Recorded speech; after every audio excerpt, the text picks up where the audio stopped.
Welcome to I Game Around, the podcast that is still searching for a tagline. Speaking of taglines, I like yours. Oh, wait. I did it wrong. I'm supposed to introduce my guest. Damn. All right. Rewind. Let's run that back. Today, I am joined by Savon of the Need to Know podcast. Yeah. How are you today, sir? I'm doing all right. It's a little hot. Sweating. A little. But I'm good. Look at I'm me. good. I'm Like, good. God damn, it's like a sauna in here for me.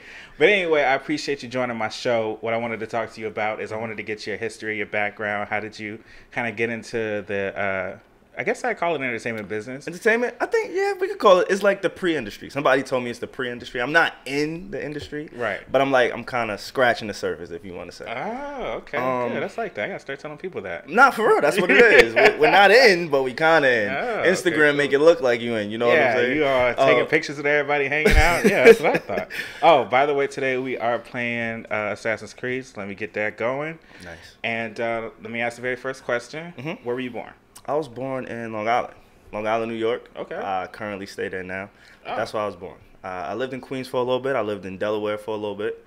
But primarily, like, the core years of your life, which is like the high school years. Right. I was in Long Island. The ones that count. Yeah, pretty much. Oh, okay. Gotcha. Yeah. So, wait. So you never moved anywhere else? You've always been in New York your whole life? New I don't know York. where Delaware is, so. Delaware is...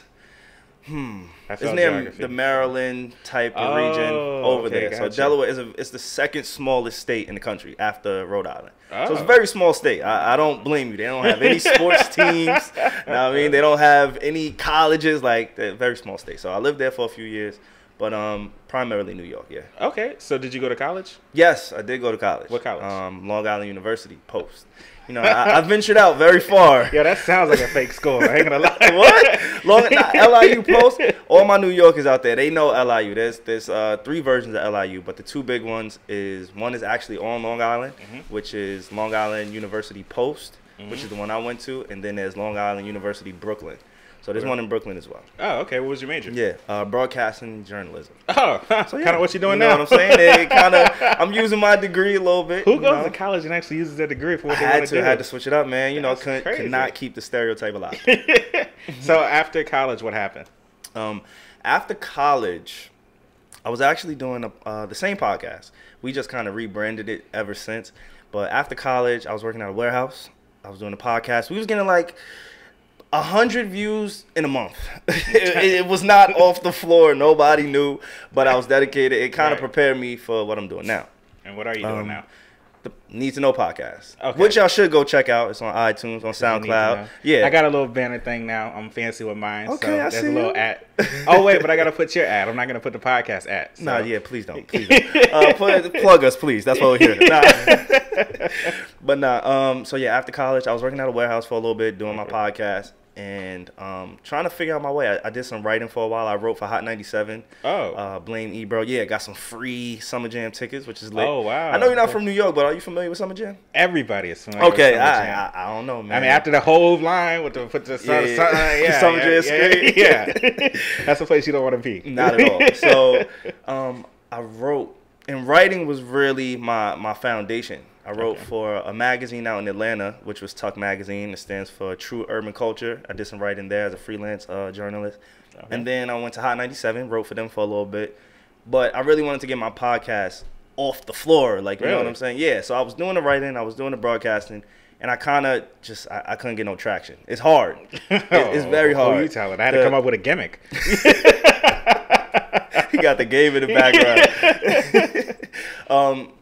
But yeah, so wait, what even inspired you to even start a podcast to begin with? Like, what year around was this, and what podcast were you listening to? I started in 2016. Okay. So about 2 years ago, I had started. Just entertainment, just a hobby. You know, I didn't really think much of it. I knew it was good practice. You know what I'm saying? Right. Eventually, the long-term goal at the time was to get on the radio. Everybody wants to get on the radio. Right. You know, Hot 97, Power 105. We in New York, so those are the prominent stations. Right. I figured, what better way to get practice than doing a podcast? Oh, okay. So your podcast is like no cursing and Oh no, hell no. We events curse. and Wait, can we things? curse here? Yes. You're Okay, fine. cool. Yeah, I can tell this nigga never heard my intro. My old tagline used to be, "Some niggas didn't like that name, so they could eat a dick." That was way too. Yeah, that was. Yeah, you must not have many sponsorships No, with that tagline. tagline. Why you think I changed it to searching for one? Got you. But yeah, so the So podcast were you practice. doing it with anybody at that time? I did it with my guy Deontay. Okay. Yeah, me and him, we started it out, and pretty much we just went to like a transitional period where things kind of fizzled. School is very intense. Like, That's what I hear. Yeah, the college stuff is way more intense than I would have liked it to be. So that's the reason why I didn't take it serious as first, or I couldn't take it. The time management, it just wasn't there. Oh, okay, Yeah. gotcha. So after you and him kind of did y'all still cool? Yeah, we cool. Oh, Yeah, okay. no, When somebody tells you transitional, that means somebody fucked somebody's girl, and then it was nah, man, man, you we know, don't fuck you play in those that games. bullshit Nah. podcast, nigga. You ain't gonna make it no way anyway. We don't play those games. So, nah. Oh, We okay, cool, we gotcha. So then, what brought the Need to Know podcast, or why did you want to start that one? cool. Okay. Again, like I said, I kind of relaunched it. Right.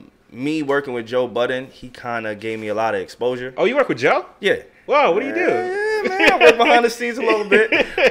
If you listen to his podcast, he normally introduces it, and in the introduction, he'll throw my name out there, whatever. And a lot of people Oh, started. you're that Savon. Yeah, I'm that Savon. Yeah, I'm that Savon. Savon, look this up and read it to yourself, right? Yes, I read a lot of shit to myself in the corner. Uh-huh. I got a lot of notes that I read to myself in my spare time. So, but yeah, excuse me. Working with Joe, he kind of gave me a lot of exposure. Okay. Basically, he does like 1 million a week across all platforms. He's the #1 podcast. I will say proudly. I got to thug it out for my man. The #1 podcast right now. So with that exposure, people following me on Twitter, people want to get to know me, get to see me. Right. I'm like, why not use this to my advantage? I always wanted to do a podcast. I know it's very time demanding, and my primary focus, even though I still do my podcast, the #1 priority is still the work I do for Joe. Oh, okay, gotcha. So I didn't want it to interfere, but now that I'm accustomed to Joe's schedule and what he wants, what he demands of me, it was easy for me to start my own podcast, because the intentions was never to go on Joe's podcast to get on the microphone. It was always to contribute however I can. Ah, that's why you call it a contributor. Exactly. That's why I'm called a contributor. So Wait. That was the So goal. you don't do it just one day? Like, you're not just there that one day that they do the podcast? You do some other stuff behind the scenes? I'm there that one day, Okay. but I do a lot of the social media. I don't know if you're familiar with, not his personal account. I do not touch his personal account at all. My fault. I ain't mean to fuck the mic up. But I don't touch his personal account, but he does have the Joe Budden podcast Twitter account and on Instagram. I'm responsible for those. You want me to plug that too? Yeah, I just did the Joe Budden Pod Twitter account. Yeah, I'll put the name too. Yeah, Alright, yeah. I won't. But anyway, continue. You don't need to put the name. Trust me. Joe retweets it. He plugs it enough, so we good over there. Oh, okay, gotcha. All right, so the Need to Know podcast is about up and coming artists. Yes. Oh no, wait, up and coming creatives. Right? Yes. I think that's the creatives. term that you guys used. So, who is somebody that? I mean, I'm jumping all over the place with you because I didn't write any notes down because I'm lazy. Let's freestyle. I like this. It's organic. All right, so who are some of the up and coming people that you kind of want to get on a podcast, so that you're looking at like, yo, this is the next person, this is the next big thing? I'm interested in interviewing comedians. I like how that brain works, if that makes sense. I think it takes a special type of person to create jokes, anticipate jokes, and execute jokes. I just think the way that jokes. remember jokes and just have the courage to even tell a joke in front of an audience. So I enjoy interviewing upcoming comedians. There's nobody in particular. We had Anthony Moore on. He's an upcoming comedian. He works with Kevin Hart. He worked with Dave Chappelle. He's opened up for Hannibal Buress. So he's definitely on the way up. We interviewed him for episode 1. Besides comedians, we just had a financial advisor, real estate financial advisor on. So we try and dip in all different type of fields. You know what I'm saying? Like, as long as you have something to offer and it's legit, it's good, we can't just have anybody on the podcast. Just talking BS. Yeah, exactly. Like, if you trying to do some nonsense, then Can't have homeboy down the block talking people. Of course, like the guy who's 70 years old trying to push his mixtape, like that nigga, he can stay where he's at. But if you actually committed to it, and I see, because I do my research. Obviously, that's part of my job description for Joe. I'm doing research all the time, so why not do it on my own? And I reach out to a lot of people too. Oh, really? Yeah, I reach out to a lot of people that I want on the show. I'm like, oh, she does this. Oh, she's an artist. Oh, she draws and she sings. Oh, let's Whoa, See what she wait, does. who? Wait, No, just oh, in I was general. gonna say, yo, No. so painting a picture while he's singing, That's what I'm saying. We're looking That for would- those yeah, type of that'd be people who may wild. not have the exposure. You know. Oh, okay, gotcha. So where do you see the podcast growing to? Honestly, I think we could go pretty far with it. I think it's received a lot of good buzz, a lot of good feedback. A lot of people want something to say. A lot of people need something to say. Being that we're so versatile, we don't like to keep it in just one realm, which is music.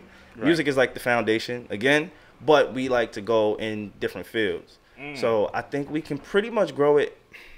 The first major milestone, because right now we're doing about 1,500 listens a week. It's only on the 5th week, so Big baller? That's pretty good. It's just start off. To That's just really start good. off, Yeah, you know what I'm that's saying? really good. In the context of just starting off, I thought that was good. Like I said, I'm used to doing 200 in 2 months. That's where I came from. Yeah, so 1,500 must be like the lotto. Yo, 1,500 in a week. I'm hyped. So we're doing about 1,500 in a week. Just starting off. Episode 5 we just recorded. So the major milestone for me would be about 10,000. Once we start doing 10,000 consistently, which I think we can do definitely by the end of the year. I think that's the goal. Okay. So I think we can get up there. So let me ask, since you are a newer podcast, I guess I consider myself a newer podcast too, because I've been doing it less than a year. What are some tools that you think can grow your podcast? Doing exactly what me and you are doing right now, which is cross platforms, introducing each other to different audiences. Gotcha. That's a major key. Obviously, interviewing upcoming talent. The upcoming talent, they're hungry. They're not like the established talent. They want to come on the show. They want a microphone in front of their face to promote themselves. So I think that's one thing you can do. It really depends on the field. Some people, they do like movie reviews. Oh, okay, you know, gotcha, if that's your thing, then you got to make sure you're immediate. You know, it's consistency. That's the other thing. It's a lot of factors that go into it. It's a lot of factors, yeah. So how did you meet Alex, which is your co-host, correct? Alex, yes. Alex is my co-host. Shout out to my guy, Alex. Ball till we fall, if I'm not mistaken. Yeah, ball till we fall. I do my research my too. guy, I see you out here. Alex, we met in college. Oh, I think I graduated about a year earlier than him, so he's a little bit younger than me. But we met in college. The crazy thing is we've never had a class together. We weren't really friends. We was always cordial. We was cool. I mean, seen each other in passing. But we never had like a true conversation. Oh, wow. For one of my projects in college, we did a Drake review for Views. Yeah. Okay. And it was the craziest thing. Like, we just sat down, one take, 1 full hour. We reviewed every single track. It got like 800 views at the time. Again, we're talking for the scale. That was a lot for us. That's a lot of college, numbers. yeah, college student. Like, and we didn't put it out for promotion. We did it for a school project. Oh, and for okay, people to gotcha. receive it that well, we kind of knew we had some chemistry there, but just scheduling and stuff, it didn't allow us to work any sooner than now. Yeah. Okay, got you. So that's how me and Alex met. So let's say the podcast does take off. Is this something you plan on doing full time, or do you want to go back to writing? Did we even talk about your writing? Yeah, we did. We did. Yeah, we talked a little bit about the writing. I always want to write. That's the thing with me. I always want to write. It's just so time consuming. As you know, doing your own podcast, it's extremely time consuming if you don't have the machine. Oh, You know, yeah, you need a behind machine, you. but you Yeah. need a team. That's why we got my guy Chris. Shout out to Chris. Chris is here. What's going on? If you don't have a team behind Chris is you, taking pictures, casing this place. This is an Airbnb, by the way. So anything you steal, that's on them. None of my shit is in here.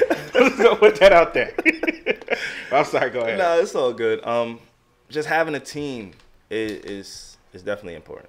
Okay. So do you have a bigger team? Oh, speaking of which, actually, and I don't know if you can talk about this or not, but new Chris Brown. Yeah, that's him. Wait, you're new Chris Brown? That's new Chris Brown. Holy shit, I did not know that. So wait, let me stop what you was about to say. I don't know what you was about to say, but No, I was Chris Brown is right here. gonna say, if I'm not mistaken, you no longer work with a Joe Budden podcast, correct? No. So are you able to talk about it, or is it something you don't want to talk about? New Chris, he don't really talk on the mic. He won't even speak on my podcast. I try and get him to. He doesn't really talk. He's extremely quiet. Oh, like, all right, then never humble. mind, nigga. All right. Or- Try to give a nigga a little shine, and he acting all shy. All right. Anyway, no, you're good, bro. Yeah, all that's right. new Chris Brown right over there. Oh, okay, cool. Yeah. So we keep it in the family. You know what I'm I see saying? He's along. Joe knows that me and him are working. You know, like Okay. So Joe is there- encourages it actually. Oh, all right. Well, let me get off Joe. No, I'm just kidding. Is there anybody else on your team that helps out with the podcast? That does the behind the scenes? No, honestly, we put a lot on Chris. Chris does a lot for the visuals, After Effects. Me and Alex, we do a lot as well. Right now, it's really a 3-man band type thing. So yeah, just 3 of us, but we trying to make it seem as if it's more. You know, perception is everything. You know, if people know that it's only one person working on it, it shows in the quality of the work.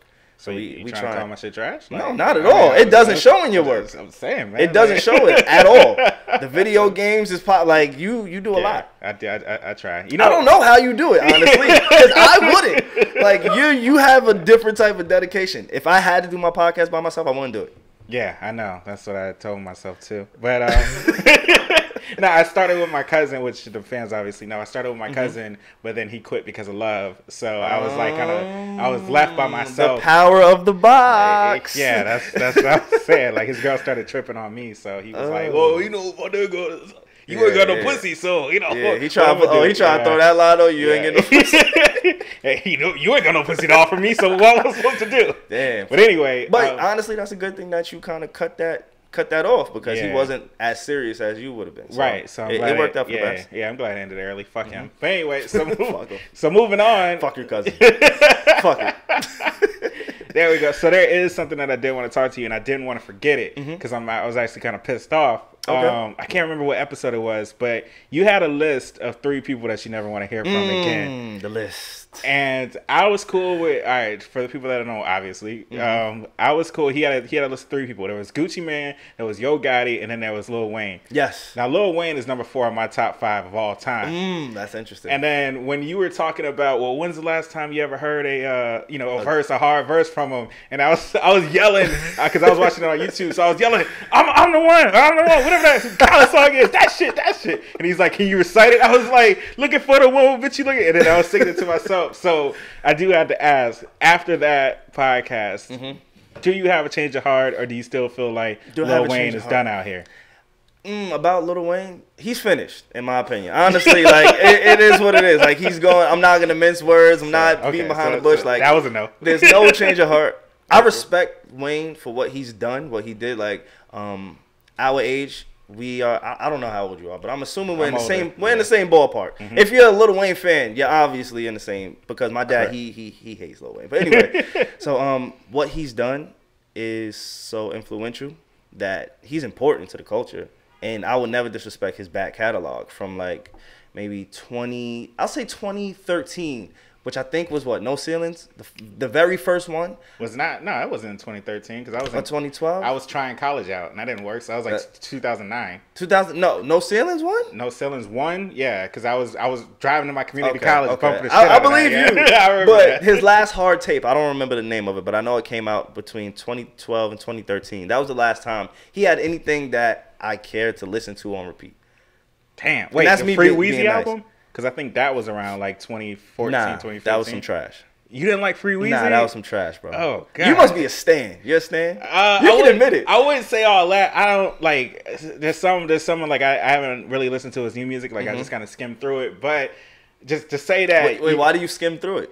Because it's not good. No, I don't listen to any new music nowadays. You know, I'm okay on a podcast, nigga. I can't waste time on music. I'm a one-man show. Yeah, that's what Lil Wayne fans say. I'm working on a podcast. I can't listen to his music.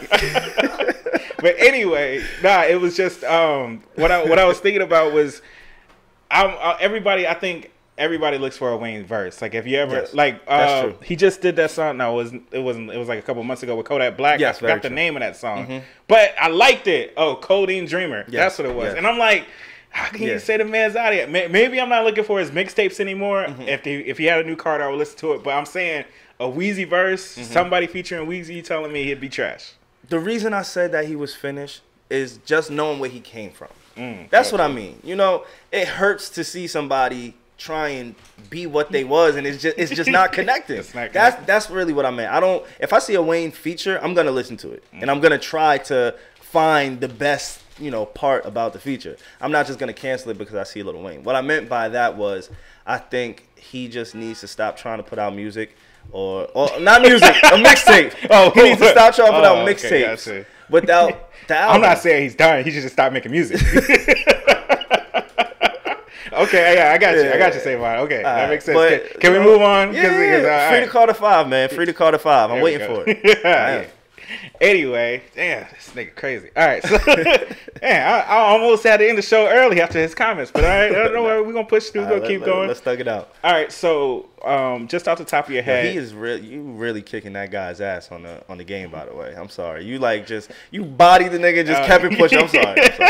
Yeah, you're good. So, what are some things that people should know about you that they don't necessarily know? That people should know about me that they don't necessarily know. Because I mean, once you start getting in the public face, then you start seeing people pull up on you. Oh shit, Savon! Oh shit! I don't know. You know, I never even think about it like that. Like I'm not afraid of that happening, but I just come from such humble beginnings that it's crazy to even think that it could get to that level. Obviously, again, the pre-industry stuff, you know, it's starting to happen a little bit. Like when we do, Joe, he does a showcase every month, Over the Night, and I'm a part of that too. So I'm there. Oh. Yeah. And so you got me on tickets? Oh yeah, I got you. Yeah, you want some tickets? Yeah. I'm dead serious. Niggas say that shit, man. You'll see me on Over the Night, like, yo, why am I waiting outside? Yo? I was about to tell you the show was next week, but it was canceled. So okay, yeah, you can have the tickets for next week. Oh, I appreciate that. Thank you. I was sitting outside Highline Ballroom, like, yo, where everybody at? Nah, so one thing that people should know about me, I like a lot of R&B. What kind of R&B? I listen between 2005 to about now. I like now's R&B, today's R&B. Okay. So, but I really grew up on R&B. If that's one thing people should know. Actually, I'm gonna tell you this, and I don't really talk about this shit. It's a little embarrassing for me. Like, this is an exclusive, honestly. People that know me back home, I don't even think Chris knows. I'm like one of the biggest Neo fans ever. Like, that's my guy. I swear to God, I didn't have nothing in my mouth. This nigga said Neo. I swear to God. His songwriting ability. Hey, don't lie, you kind of look like Neo. There we go. That's why I don't say the shit. And if I take the shit off, I might look like the nigga too. Hey, niggas idolize people that they look like. I ain't gonna lie, my bad. I'll be the laugh, but damn, Neo. Again, that's why I don't say it. But it's funny. It's hilarious. I got you. But yeah, that's one thing. Like, I appreciated his songwriting. Rappers too. Eminem was one of my favorites coming up. Okay, we're not moving past that yet. Right, so what were some of your favorite songs by Neo? By Neo. I guess some of his mainstream songs, obviously, like The Sexy Love. That was my joint. Obviously, everybody likes So Sick, stuff like that. But I really liked Didn't he do album Miss Independent? Fillers. Yeah, Miss Independent. I hated that song. You hated it? Yeah. What? Because the chick told me, I don't need you to do all this with me. I'm independent. I was like, damn, bitch, shut up. But you ain't peep game. What he was doing, he was trying to empower women. So when you went up to a girl and said, you Miss Independent, you made her feel good. Right. You got to take it from a different angle. He was kind of shitting on niggas, but he wasn't if you used it the right way. Go ahead, Neo. Break it down. Tell me how.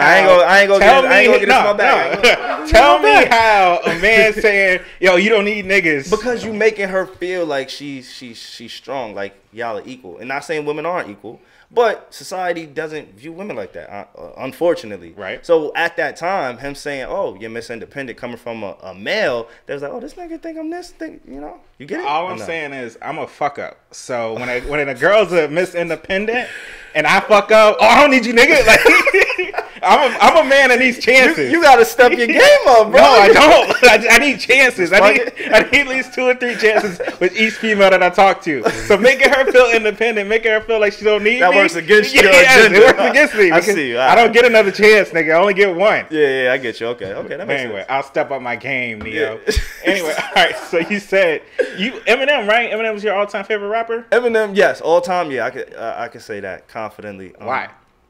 Again, it came from songwriting. Like, you could feel when the artist writes their songs. Me personally, like, when the artist is writing their song. And Eminem, when I was younger, I just identified with not some of the content that he was talking about. I was like, what's the nigga? No, not with the content but the emotion. You could tell it was really him. Right. You good with your moms? Like, yeah, me and my mom's good. I mean, my mom's, I don't got her in the closet 6 feet under somewhere. Like, me and my mom's, we good. We real solid. But just being able to relate to the rawness, you know what I'm saying? Songwriting ability. Yeah. And I guess it kind of propelled me into writing. I'm not an artist. I can't sing, rap, anything. Right. But writing was always something I took to, and so were the artists that I like. So Eminem being one. Like, I mean, I hate to be racist, but like every nigga tries to rap at one point. Did I ever try? No. I freestyle. Like, me and my boys, we drink, smoke a little bit. Well, yeah, I can say that. Smoke a little bit. And I don't know if you ever cypher with your friends. Y'all just throw on the course, beat. yeah, Of course. So yeah. every nigga does it. Like, yeah. So Yeah. I've never gotten as far as getting into a studio, Okay. but you know, when me and my friends we rap. I'm nice too. I kill them niggas. Oh, every you time. are? Yeah, I'm nice. You go bar for bar? Yeah, we go bar for bar. We be on our Jada Kiss and Styles P shit. Like, Hold on, let me pause the video. We about to go ahead and put a beat on real quick. oh no, we ain't doing that. We ain't doing that. Okay, I got you. So, let me see. Well, I don't even know. Well, no, I guess you should be able to talk about it since you all, you know, women empowerment. Are you you in a relationship? Yeah. Okay, so how's your I got girl my lady. feel? How's your girl feel about your work? How does she feel? She's very supportive. Obviously, at times it's a little difficult. Me, you know, not emerging, but me just meeting new people. Not fame, but a little bit of clout. You know, you on Twitter, people retweet your stuff. It's like, oh shit, I got 15 reats on saying it's nice outside. You know what I'm saying? It's just certain things like that she's getting used to. Like, damn, why is this bit? You know, but it's typical stuff. But she's very supportive of what I do. Like, that's one thing I could say. It could be a lot worse with other females who's like, oh, so you got to go to the city this day, and you got to go. Oh, you're not getting home till 12. Oh, don't you? You know, she doesn't really stress me out as far as that. She's extremely supportive. How long have y'all been together? We've been together 5 years. Oh shit! Yeah, No wonder we've been- she's supportive. She in there. Yeah, we've been together 5 years, so you know that's my baby. Okay. Yeah. So does she help you with any kind of writing or anything you do for Joe? Nah, hell no. I tell her stay away. Let me work. You know. Damn. Like That's please. mad disrespectful. Nah, it is what it is. After 5 years, I can tell you to stay the hell away. So when I'm working, I like to be in my zone. Like, you know, you want it to be perfect, especially dealing with that brand. Like, that's a large, you don't want to mess up. You can't have one letter misspelled. You can't, has to be aesthetically pleasing. Everything has to be right. So when I'm working, I do the timestamps. Timestamps are very, like, tedious. Yeah, that shit sucks. Yeah, so I do it, and sometimes he does a 3-hour show. So that's when I'm like, yo, babe, you know, chill. I need this time. Let me just get in my zone. I can knock it out, and that's it. So that's how I get the work done. Okay, gotcha. She don't help me out, please, babe. Don't ever suggest shit. I don't care if it sounds good. All right, damn, nigga, I'm not trying to get you in trouble. You like going in on it. But I love it. That's my baby. All right, so when it comes to pre-production for your show, like what kind of stories intrigue you that you want to talk about on your podcast? Well, we like pop culture. Obviously, pop culture is the at the forefront. Is at the bottom of the pyramid for us. But we also like to venture out. We check CNN a lot. All type of different media. The Shade Room, obviously, they always got something interesting going on over there. But yeah, that's pretty much it. We try and stay away from sports. I don't know if you care about what we stay away from, but we try. Not really. Yeah. No, the fans might.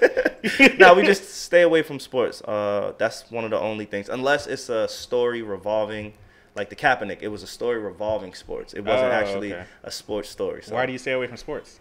Because it dates your content.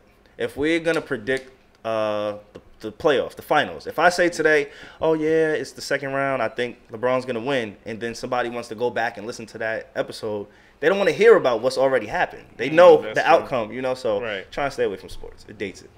But wasn't talking about topics like, I mean, because you just talked about Kanye, right? Wasn't that dated? Because like a year from now, nobody's gonna want to hear about Kanye, right? I don't think so. And the only reason why I don't think so is because I've actually gone back and listened to podcasts. And when I like to hear different opinions on like headline news, like the Kanye, for instance. I would like to hear what somebody has to say about that a few months from now, just to see how it played out. You know, not necessarily a result of, oh, the last score was 103-76. It's actually some type of opinion that was formed, you know? Thought-based. Okay, all right, I got you. So it makes it a little easier to go back and listen. I should stay away from sports, too. I never ever mention anything. I don't do current events, but that's a whole nother story. Anyway, all right, so, this is going to be about the end, I think, after this, if I'm not mistaken. Okay, but it's all up to you, brother. But I'm having a good time. I'm lit. I appreciate that, and I appreciate that you didn't bring any liquor when I asked you to. So thank you for that too. Hey, I would have been here at 9 o'clock if I stopped, man. It was a tight schedule.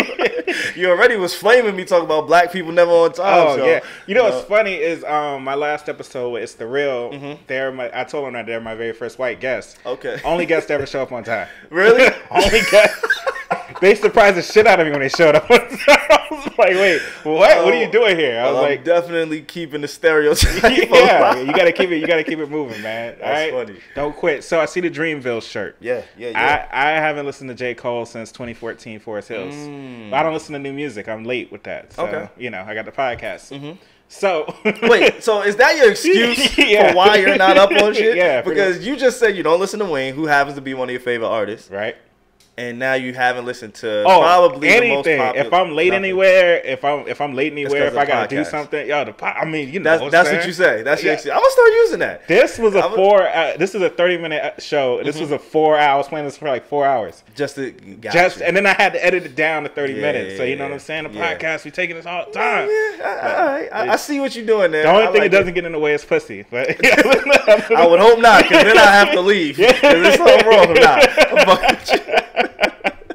All right, so usually, I think we got time. I can bring up one more topic before I enter that. So, let me go back to your Hot 97 when you were writing for him. Yeah. What exactly did you do? Like, what kind of writing? I was really, it wasn't opinionated at all. Leave your opinion out of it. Report the facts in a digestible way. You don't want to use, you don't want to use you don't want to expand your vocabulary too much, because, it's pop culture, it's hip hop. But then again, you don't want to put your opinion in there. One time, I wrote this. It was around the time 444 Jay-Z dropped. I wrote this long. I thought this article was gonna be hitting. I'm like, my shit about to go viral. I need Ebro to see this. Like, I analyzed the album, everything, broke it down through Beyonce's name and the shit. I sent it to the editors, and they chopped it up to like 2 paragraphs. Damn. Yeah. So once they did that, I'm like, nah, I'm never going that hard again. But yeah. So you're not allowed to release it on your own, right? Like, you can't post it anywhere? No. So once you submit it to them? I submit it to them. They make the edits. Yeah. Ah, damn. Yeah. But my name is on it. I still get credit for it. It's something to put on the resume. You don't have a pseudonym or anything like that? Nah. Savon Debonair or some crazy shit like that? No. I'm Savon. I go by Savon, my last name. Oh, okay. Yeah. What is your last name? Slater. Oh, so that's really your Instagram? Like, that's your... Savon Slater. Yo, you bold. Yeah, man. Like... You know why? In high school, everybody called me Slater by my last name. So it just kind of translated. And there's not too many Slaters. It's not too many Savons. No, either. So it kind of flows. The SS, Yeah, because when I was trying some marketing over here. It took me, I think, like 20 minutes to find you, because I kept spelling your name with a Y. I was like, wait, Savon? Like, say. No. Yeah, I tried to sound it out like I was in 3rd grade. But no, it didn't work. It didn't go that way. Yeah. Okay, cool. So... Wait, matter of fact, what are you doing now? Like, what do you do for work now? What do I do for work now to make money to pay the bills? I work at a homeless shelter. Oh, yeah. So that's I work. I wake up. You live there? Like, nah, you're doing a little bit better than that. I ain't going from the homeless shelter to Joe's board. I didn't know. I had to ask. Nah, but I work at a homeless shelter, like a case manager type thing. That's what I do from 6 a.m. to like 2 p.m. Oh, full time wow. too. Yeah. So 8-hour day, Monday through Friday. A little bit of overtime here and there, but that's what pays the bills. Oh, okay. So do you like what you do? I love what I do. Honestly, it keeps me grounded. Especially it definitely keeps me grounded, keeps me humbled.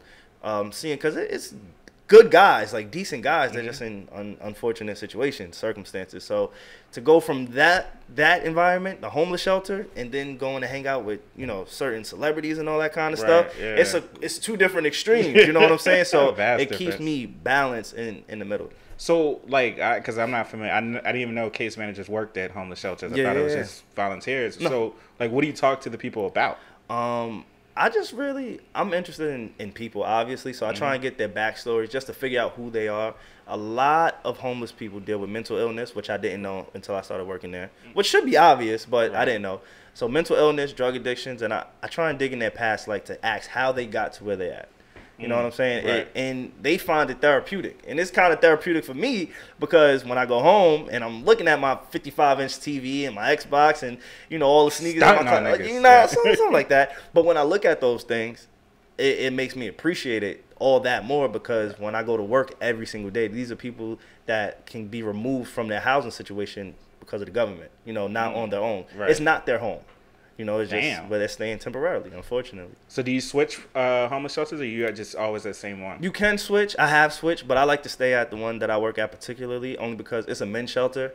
I feel like working with men, it's easier to talk the same language. They understand, when you're dealing with women and children, it's a little talk different. about a sausage party. Yeah, you don't know. It is. Joke, right? It is. Edit that out. Oh wait, I do it by myself. Never mind. Yo, the team, the editor, go cut that. Cut that. Oh nah, you got that. Yeah, I got it. I'll take care of it. But anyway, I'm sorry. So continue. So what is it like dealing with? Because I'm sure if you switched homeless shelters and you have dealt with women and children. So what is the difference? The main difference is I noticed that the men, they want to feel a sense of purpose. So even though they're homeless, they may not have a job, they'll leave the shelter all day as a routine, opposed to the women, they stay at the shelter. I don't know why. I can't figure it out. The women, they're a little bit more, I don't want to say needy, but they require a lot more attention. Okay. You know, it's a little. It's like high school. Imagine if you put a bunch of females in a room all day. You're gonna get a lot of bickering, a lot of she did this, she did that. Exactly. A lot of cat fighting. That's exactly the best way to use it. The guys, they kind of stay out of their way, and that's the biggest difference. That's true. And women, they can accuse you of doing things too. That's the other thing. Men, when you going into their rooms, because again, it's not their homes necessarily, they just housing there, so we can go into their units, whatever. However, you don't have to worry about any guys like, oh, he did this, he took this, he touched. So I stay away from women and kids shelters because it's just a little easier for me to, you know, stay clear that stuff. Yeah, because if I got like accused of still, like, nigga, you ain't got shit. Yeah, exactly. Now if a woman says he did, and it's not on camera, especially. I don't want that stank ass pussy. What the fuck you talking about? Man? Fuck about it. That's bullshit. Stank ass pussy. God damn, you harsh. You talking about homeless people pussy, dog? That's how you giving it up? Hey man, that's life. Anyway. I'm not homeless yet, so you know I can talk about it. After this shit runs out, I don't know what I'm gonna do. But anyway, well, I'll pull up to the shelter, man. We got a spot for you. You gonna put me on the list? We got a spot. I'll put you, I'll expedite it, put you up top. And you'll give me the old one night tickets right on my bed, huh? Yes, sir. Put them right there on the pillow. Yeah, fuck you, Savon. That's anyway. funny. All right, so this is probably going to end in a couple minutes. So the normal way that I end my show is I like to ask, if somebody was only listening to the last 2 or 3 minutes of the podcast, what would you like for them to take away from it as a whole? I would like for them, the humble answer, I would like for them to understand that not everything should have a check attached to it. If you like something, if you love something, do it, go after it 100%. The real answer, go listen to my podcast, the Need to Know podcast. All right? It's on iTunes, SoundCloud, all of that. Check us out on YouTube as well. So yeah, those are my 2 answers. Okay. Give you the best of both worlds, know what I mean? Yeah, there you go. I wasn't even listening. But anyway. He was like, this video over, nigga, you got to go. Yeah, say what you need to say, nigga, get the fuck out my house. But anyway, no, I'm just kidding. Savon, I do appreciate you for joining my show, man. Thank you so much. Thank you. I have fun. I have fun. Thank you. I appreciate it. Thank you. People tell me that, and I think they're lying to me. But nah, I did have fun. Yeah. We laughed a lot more than I expected. I thought I was just going to be here kind of dry. It was fun. Appreciate damn, it. so you never seen the episode? No, I'm about to go do this dry ass nigga, man. God damn, I don't even want to do this shit. I gotta get it. I was trying to get his fans though. You know what I'm saying? Fuck that dry ass nigga. Yeah. The Need to Know podcast. Follow me. Like that's what you thought you're gonna keep saying throughout the whole podcast? Nah, not at all. Not at all. Every 5 minutes. Nah, I don't know. Nah, we ain't coming for that. Yeah, I see that. Anyway, I was about to say something fucked up, but I don't need to. So, Savon, once again, thank you, sir, for joining my show. I appreciate it. New Chris Brown. We're gonna have to talk after this. Oh, he got questions. See, he wants you in the seat, Chris. He don't want me. He want to know what happened with you and Joe. Anyway, all right, that's been my show, and we are out. Yeah.